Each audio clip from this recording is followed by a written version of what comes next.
এই রেসিপিটাই আজ তোমাদের সাথে শেয়ার করছি।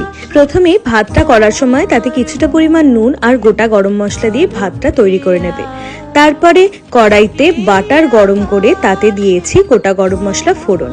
গরম মশলাটা ভালো করে ভাজা হয়ে গেলে তাতে সেদ্ধ করে রাখা ভাত দিয়েছি, আর দিয়েছি গোলমরিচ গুঁড়ো, আর দিয়েছি সামান্য পরিমাণে লেবুর রস। এরপরে সবটা নাড়াচাড়া করে নিলে কিন্তু তৈরি হয়ে যাবে ভীষণ সহজ পদ্ধতিতে নোনতা মাখন ভাত। আজকে ঠাকুরবাড়ির নিরামিষ থালিতে ছিল নোনতা মাখন ভাত, মুগ ডালের কারি, পোস্ত দিয়ে আলু ভাজা, সাথে ছিল 5 ফোড়নের মিষ্টি চাটনি, দই, পাঁপড় ভাজা আর আমপান্নার শরবত। ঠাকুরবাড়ির প্রত্যেকটি সিম্পল রেসিপি কিন্তু ভীষণ রাজকীয়ভাবে করা হয় এবং খেতে ভীষণ সুস্বাদু হয়। নোনতা মাখন ভাতের পাশাপাশি বাকি রেসিপিগুলোও তোমাদের সাথে খুব তাড়াতাড়ি শেয়ার করব।